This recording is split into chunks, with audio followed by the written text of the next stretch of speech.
कार्यक्रमाला मी आवर्जून या ठिकाणी हजर असतो. म्हणून खूप खूप मनापासून आपल्या शुभेच्छा देतो. जामनेर शहरामध्ये मला असं वाटतं हा असा पहिलाच उपक्रम होता, बरोबर आहे, एकमेव असा उपक्रम आहे की जो तुम्ही या ठिकाणी सुरू केला आहे. जामनेरकरांना एक खूप चांगला फन म्हणजे एक मजा मस्ती.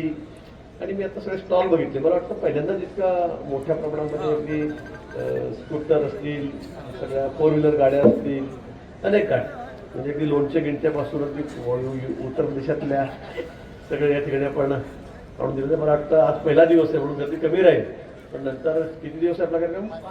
5 दिवस आहे.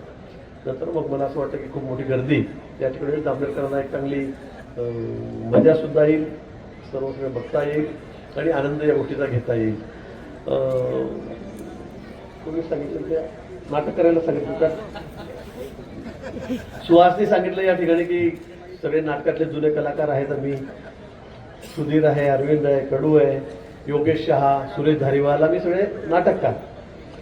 आमच्या शालेय जीवनामध्ये 10वीत होतो, 11वीत होतो, 12वीत होतो त्यावेळेला आम्ही नाटकामध्ये भाग घ्यायचो. पेटे सर होते त्यावेळेला आणि आम्ही खूप नाटकं केलेले आहेत शाळेमध्ये.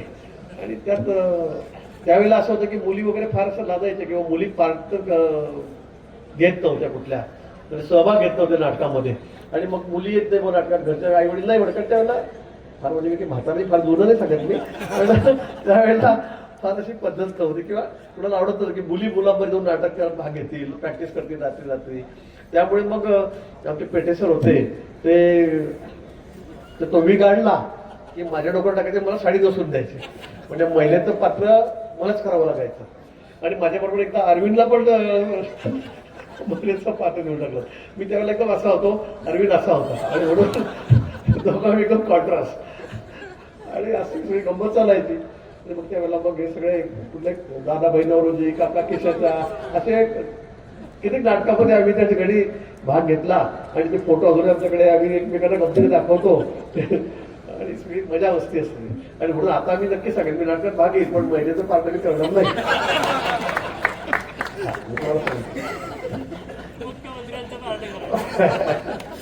पण निश्चित गमतीचा भाग जरी सोडला तरी अतिशय चांगल्या कार्यक्रमाला या ठिकाणी मला या सगळ्यांना आपण सगळ्यांनी मिळून एक चांगली टीम आपली या ठिकाणी जामनेर शहरात आपण तयार केली आहे. आणि मेजवानी म्हणून जामनेरकरांना खाद्याचे वाणीचे पण सगळ्याच गोष्टीसाठीचा एक अतिशय चांगला व्यासपीठ आपण या ठिकाणी उपलब्ध करून दिलेला आहे.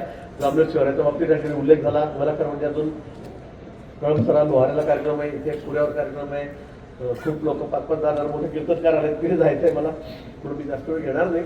पण जामनेर शहर हे आपलं शहर गेल्या 35 वर्षामध्ये, त्यापूर्वी अजून सरपंच मी गावचा होतो 91 मध्ये.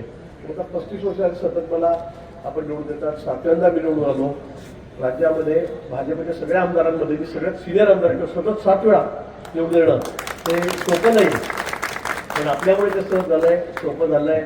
आणि म्हणून जामनेर शहराचा सुद्धा कायापालट झाला पाहिजे, जामनेर शहर सुंदर झालं पाहिजे, महाराष्ट्रामध्ये नंबर 1 शहर आपण झालं पाहिजे असा माझा काय त्या ठिकाणी आहे. आणि त्या दृष्टीने आपण आता सगळे रस्ते आपण बघतात सिमेंट काँक्रीटचे करतोय.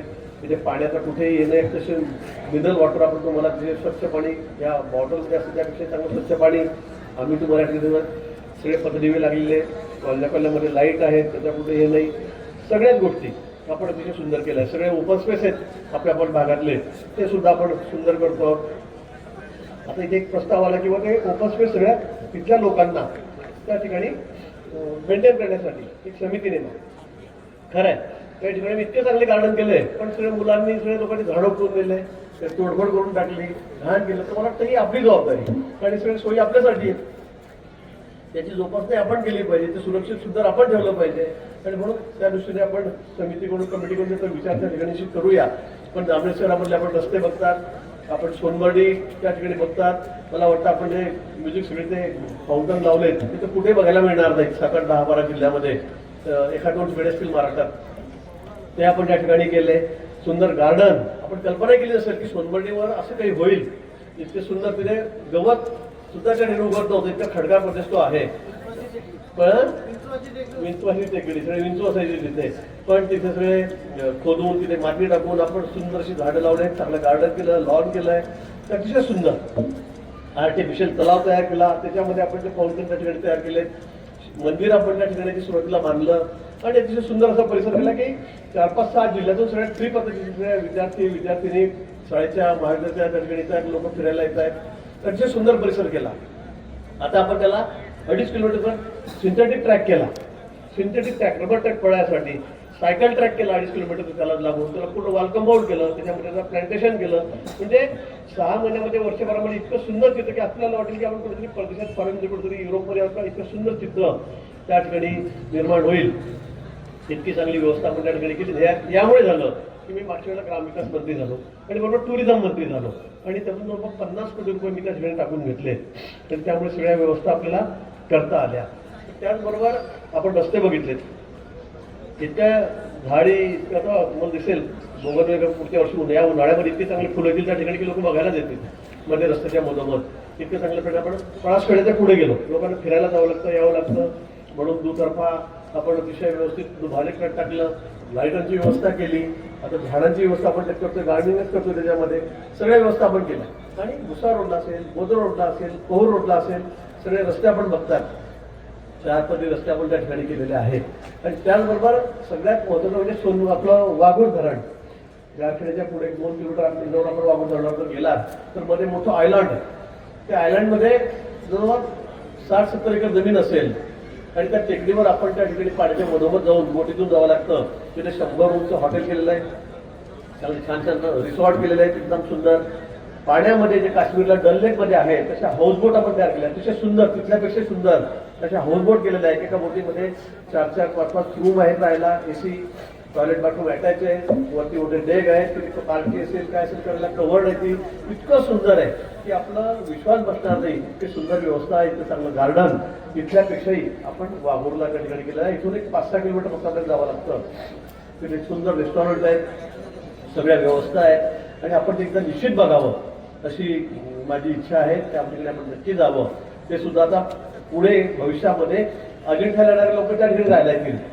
इतकी चांगली व्यवस्था आपण त्या ठिकाणी केलेली म्हणून करतो आहे. आणि म्हणून मला असं वाटतं की नुसतं गार्डन पुरतंच नाही, त्यापुरतं नाही, पण आता सिंचनाच्या दृष्टीने माझ्याकडे जे खातं आलं तर जलसंपदा खातं, त्या दृष्टीने सुद्धा अतिशय महत्त्वाचं खातं माझ्याकडे आलेलं आहे. आणि त्यातून त्या तालुक्याचा विकास कसा होईल, सगळ्या शेतकऱ्यांना पाणी कसं मिळेल, बागायती कशी होईल, चांगलं त्यांना दुबार पीक कसं घेता येईल यासाठी आपला प्रयत्न राहणार आहे. आणि खूप मोठा निधी आता 800 कोटी रुपयाचे टेंडर काढून घेत जवळपास 4,500 शेतकरी निधी करतोय. त्यातून 65,000 एकर जमिनीला पाणी मिळाले 24 तास. आता पुढा भागपूरचं धरण आपण करतोय, ते 1,000 कोटी रुपयाचं टेंडर त्याचा 1-2 महिन्यामध्ये काढतोय. त्यातून 5.5 TMC पाणी, तापीचं पाणी आणून नदीतलं आपण इकडे आणतोय. तेही 2 वर्षामध्ये पूर्ण होईल. 100% तालुका आपला इरिगेटेड होईल. 100% कुठेही कोरडी जमीन तुम्हाला दिसणार नाही.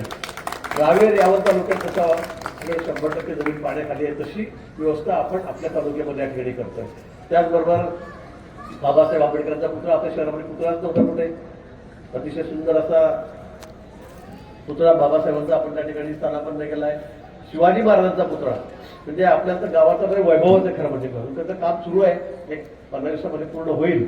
पण देशामध्ये एवढा मोठा सिंहासनावर बसलेला पुतळा कुठेच नाही. तो सगळ्यात मोठा पुतळा आपण बनवून घेतलेला आहे आणि इतक्या मध्यवर्ती ठिकाणी केलेला आहे की गावात येणाऱ्या माणसाला असं वाटतं की बापरे काय आहे गावामध्ये आहे, म्हणजे ते आपलं वैभवच आहे, तो आपण त्या ठिकाणी बनवलेला आहे. अशा अनेक गोष्टी आहेत आणि अजून भविष्यामध्ये अनेक आपल्या कल्पना आहेत की ज्या आपल्याला पूर्ण करायच्या आहेत. MIDCचे 2,000 एकर जमीन घेतली. आता 2-4-6 महिन्यामध्ये आपल्याला तिथे दिसेल की तिथे काम सुरू दिसेल. तिथे आपले मोठे इंडस्ट्रीज प्रकल्प त्या ठिकाणी येतील, रोजगाराचा प्रत्येक त्या ठिकाणी मिळेल असा माझा सगळा प्रयत्न आहे. खूप मोठी लांब गोष्ट सांगावी लागेल, सगळ्या गोष्टी सांगाव्या लागतील मला, पण सर्वच मी या ठिकाणी सांगत नाही. पण निश्चित जामनेर शहर, जामनेर तालुका हा महाराष्ट्रामध्ये 1 नंबर असला पाहिजे असा माझा प्रयत्न आहे. त्या दृष्टीने आपली सगळी वाटचाल चाललेली आहे. त्यामध्ये आपला मोठा सहभाग आहे की 7 वेळा कंटिन्यू आपण मला या ठिकाणी निवडून दिलं. ही काही सोपी गोष्ट नाही, साधी गोष्ट नाही. एकदा 2दा म्हणून निवडून देतो, दुसऱ्यांदा येत नाही, तिसऱ्यांदा येत नाही, चौथ्यांदा येत नाही, पण मला तुम्ही सतत 7व्यांदा या ठिकाणी निवडून दिलं. साधनाला 6 वेळा या ठिकाणी निवडून दिलं. 3 वेळा जिल्हा परिषद असेल, 3 वेळा ती नगराध्यक्ष आहे. त्यामुळे जामनेर शहरामध्ये तिचं नाव घेतलं पाहिजे, कारण नगराध्यक्ष ती आहे. मी माझं सांगतोय ती काय करतोय म्हणून. पण तिथे तेवढंच मोठं श्रेय माझे सहकारी कार्यकर्ते त्यांचं या ठिकाणी आहे. आपला एक विषय आहे नाट्यगृहाचा. मी आपल्याला सांगितलं त्याच्यावर मी पैसे करून घेतले 15 कोटी रुपये मला वाटतं मी त्यासाठी मंजुरी करून घेतली सुंदर असं नाट्यगृह, पण जागाच नाही, त्यामुळे प्रॉब्लेम होता. तिथे जागा नाही, कुठे जागा सोनबडी तालुका मी म्हटलं एकरभर जागा सापडेल का, तिथे पार्किंगवर सगळं लागेल, पण तिथे सुद्धा जागा नाही, त्यामुळे ते थोडं रखडलेलं आहे. पण आता आपल्यासाठी अतिशय जमेची बाजू आली आणि सर्वात दुसरी तालुक्यात दुसरी अतिशय महत्वाची की आता आपल्या गावात रेल्वे जाणार आहे. आपण जालन्यावरून आपण पाचोऱ्यावरून रेल्वेकडे डायव्हर्ट केलेली आहे, इकडनं कधी बोदोडकडे नागपूरकडे जाईल, दिल्लीकडे जाईल. अतिशय आपल्यासाठी सर्वात मोठी अचिव्हमेंट काय केली आपण असेल तर रेल्वे आपल्याकडून जाते, सगळ्यात मोठी गोष्ट. तर ट्रान्सपोर्टेशन जे आहे इतकं महत्वाचं आहे. आता मका असेल, कापसाच्या गाठी असतील, केळी असतील, या सगळ्या गोष्टी आपल्याकडून या ठिकाणी होतील. आणि त्यामुळे जर रेल्वे आल्यामुळे आपली ही रेल्वेची जागा आहे ती रिकामी झाली. ती रेल्वे आपण बाहेरून करते थोडी बोदोडकडनं, तर त्यामुळे ही 32 एकर जागा ही आता रिकामी झालेली आहे. आणि मला वाटतं या 15 दिवसामध्ये ते आता आपल्या ताब्यामध्ये येईल, मी ते आपल्या ताब्यात घेऊ टाकली नगरपालिकेच्या. आणि तिथे मग आपलं एक स्टेडियम 40 कोटी रुपये खर्चून आपण एक तिथे सुंदर, म्हणजे राज्यामध्ये तालुक्यात कुठे 40 कोटी रुपये 5 कोटी मिळतात. पण मी मागच्या काळामध्ये क्रीडा मंत्री पण झालो, स्पोर्ट्स मिनिस्टर झालो, आणि त्यावेळेला 40 कोटी रुपये मी त्या ठिकाणी मंजूर केले 5च्या ऐवजी. आणि जळगावला आपण विभागीय स्टेडियम केलं त्याच्यासाठी 240 कोटी रुपये. त्याच्या कामाला सुरुवात केला 8 दिवसामध्ये 4 दिवसामध्ये टेंडरही झालं त्याचं. पण ते 250 कोटी रुपये जवळपास आपण जळगावला दिले स्टेडियमसाठी. कुठेही नसेल असं स्टेडियम आपण जळगावला बांधतोय, आणि कुठल्याही तालुक्यात नसेल, जिल्ह्यात नसेल असं स्टेडियम आपण जामनेरमध्ये बांधतोय. आणि नाट्यगृह 15 कोटी रुपये आपण त्या जागेमध्ये त्या ठिकाणी बांधतोय. स्विमिंग पूलचा आपण उद्या परवा त्या ठिकाणी सुरू करतोय. बॅडमिंटन कोर्ट या ठिकाणी, ऑलिम्पिक साईडचे चांगले छान सगळं दर्जेदार काम आपण या ठिकाणी केलेलं आहे. आणि म्हणून खूप गोष्टी सांगता येईल अजून, पण मला जायची वेळ काही मी परत सांगतो ते सांगतोय परत. म्हणून आपल्याला खरंच अतिशय त्यातच आपण एक सगळ्या वैभवमध्ये जाण्याच्या एक मोठी भर या ठिकाणी टाकलेली आहे. मला वाटतं 5 वर्ष शेवटचं आपण कंटिन्यू आहे ना, मी म्हटलं का 5 वर्षाचं नाही ना, गणपती नाही तुमचा. त्यामुळे पुढेही भविष्यामध्ये आपण असाच सहभाग असेल जेव्हा जामनेरचं नाव कसं त्याचं नाव लौकिक वाढेल, खूप लोक करतील या ठिकाणी करतील, मला याची खात्री आहे. उद्यापासून आवडले मला इतके लोक या ठिकाणी येतील, त्या ठिकाणी सगळी व्यवस्था या ठिकाणी आपण चोख ठेवावी, कुठेही गर्दी होणार नाही, कुठे काही आगोपणा कोणाचा होणार नाही, यासाठी आपण सगळे स्वयंसेवक म्हणून आपण सगळी काळजी घ्यावी. सर्वांना मनापासून खूप खूप शुभेच्छा देतो की अतिशय चांगलं काम आपण या ठिकाणी करता. अजूनही काही सूचना असतील, काय असेल आपल्या मनामध्ये कल्पना जामनेर शहराच्या बाबतीमध्ये, तर निश्चित आम्हाला आपण सांगाव्या. आपलं सरकार आता वरती आहे, केंद्रात राज्यातही आहे, कुठे काही निधीची ओढ पडणार नाही, आपल्याला पैशांची काही कमी पडणार नाही, याची खात्री मी आपल्याला या ठिकाणी देतो. आणि